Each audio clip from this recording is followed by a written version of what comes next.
Assalamu alaikum. How are you learners? I am Nadia Mughal. This is my third lecture, part 1, class 4, subject English language, topic Pip meets a convict.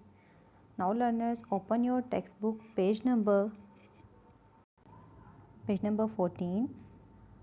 Your number 2, Pip meets a convict. Convict means a prisoner. First of all, I'll give you a short introduction.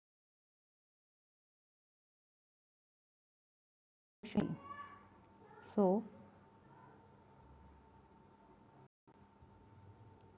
the story is about a guy whose first name is Philip, belongs to the family Prep.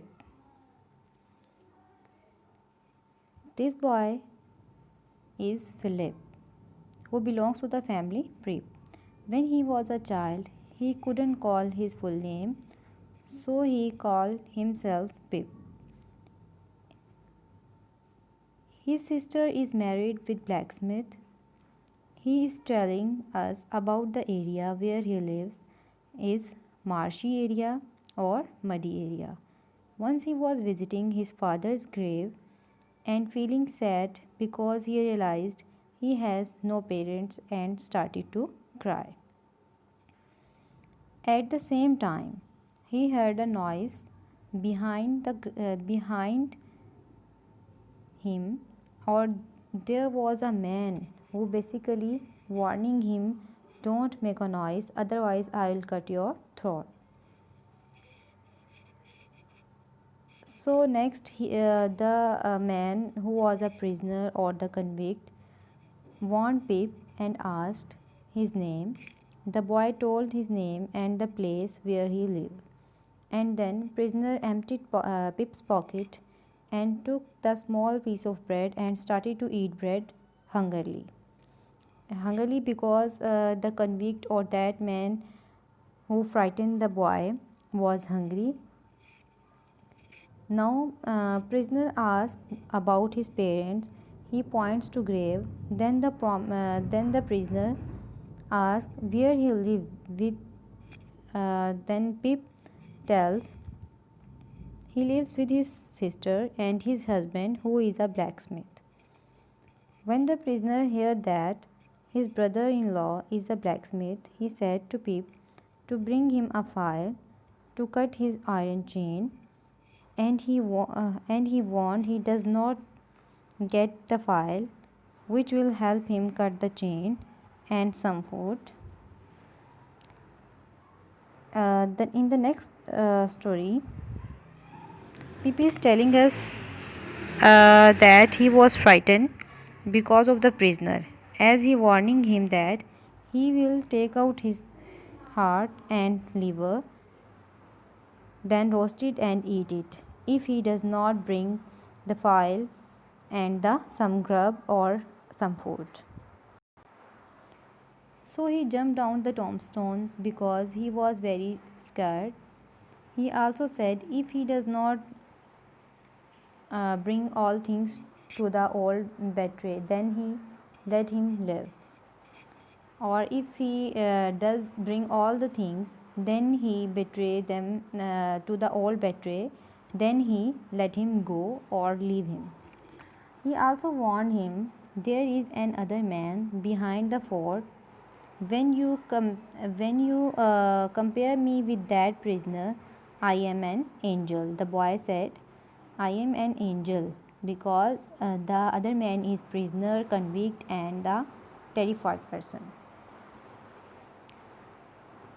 In the next, the prisoner is telling Pip about that man who can find the boy anyway where he may think himself safe or comfortable, and say, now what you do say? What do you say? Pip was frightened. He said that he would do everything that the prisoner sang early in the morning. Now Pip make promise to the prisoner and then he go home and said good night. The prisoner said it was a long night for me because it was a cold, wet, flat marsh. In the end of the story, the prisoner hugged his shivering body with his arms and moved slowly behind the church wall, and Pip starting to run because of fear, and couldn't and didn't stop because he thinks that if he stopped, the prisoner caught him again. Now, learners, let's start reading. And first of all, we will discuss about the vocabulary words. The first word is betray. Betray means a fort. Blacksmith. Blacksmith means a person who creates tools and objects out of metal. Churchyard. The area around a church used for burial, usually for full of tombstones. Corse. Rough. Convict. Prisoner. File. A metal tool with a rough edge or surface used for cutting or smoothing hard material. Grub, a slang word for food. Marsh, a wetland area by water usually covered in small plants. Nettle, a weed that stings skin with touched. Orphan, a child whose parents are dead. Ravenously, eating fast due to greed or hunger. Tombstone, a large flat stone standing or laid over a grave. Weathercock, a device in the shape of cockerel used to show which way the wind is blowing. A wilderness, a natural space that has not been shaped or lived in by people or isolated area. So let's start reading. My father's family name is Pirip and my first name Philip. But as a child, I couldn't say either, so I called myself Pip. And then, so did everyone else. I say that my name is Pirip because that was is written on my father's tombstone, and it is what my sister told me. My sister is married to the blacksmith. We lived in a marshy area. In this paragraph, there is a description of area where the boy or Philip live or his sister live. We lived in a marshy area down by the river, a few miles from the sea. One day I stood in the churchyard and looked over my parents' tombstone at the dark, flat wilderness beyond the churchyard. The marshes were crisscrossed with ditches and mounds. Ditches means drainage or mounds mean hills. In the distance, I could see the grey line of the river and then far away the sea. It was a cold day. Move on the next page, page number 15. The grey land and the grey sky made me feel sad. Suddenly realized that I was an orphan and I began to cry. Hold your noise, cried a terrible voice. It came from a man who had just stepped out from behind a gravestone. Keep still, or I'll cut your throat. This man was frightening. He was dressed. In this paragraph, there is a description of man who has caught the boy or Philip. This man was frightening. He was dressed in rough grey clothes and had a big iron chain on his leg. He was a escaped convict. His shoes were broken and he had an old rag tied round his head. He was dirty from being soaked in the muddy water from the ditches. He was covered in scratches from nettle and stones. Nettles means weed that scratch the body. He limped. Limped mean befall or and shivered. Shivered means tremble.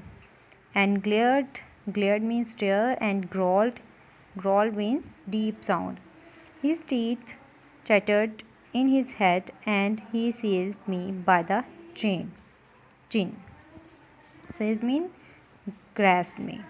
Oh, don't cry my don't cut my throat, sir. I pleaded in terror. Tell me your name, said the man. Quick. Pip, sir. Once more, said the man, starting at me. staring at me. Louder, Pip, Pip, sir. Show me where you live, said the man. Point out the place. I pointed to where our village lay, a mile from the church. The man looked at me closely, then he turned me upside down and emptied my pockets. There was nothing in them but a piece of bread. The upside down view of the church righted itself when he placed me on a high tombstone. I sat, trembling, while he ate the bread ravenously. Ravenously means very hungrily. Now look here, said the man. Where are your parents? There, sir, said I. The man jumped and made a short run, but then he stopped and looked over his shoulder. There, sir, I timidly said, pointed to the tombstone. Timidly means lack of courage. Now come on textbook page number 16.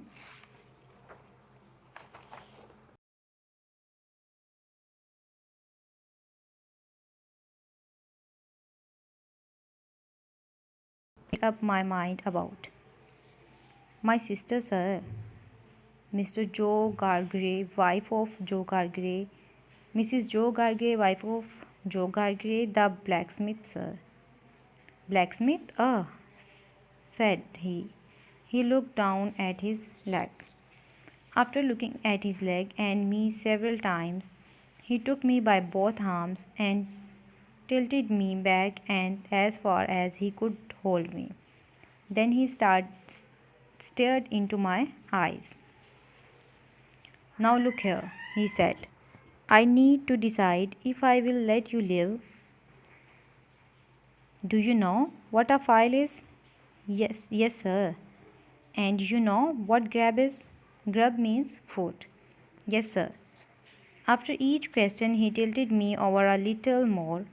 This made me feel helpless. I was in danger. You get me a file. He tilted me again. And you get me grub.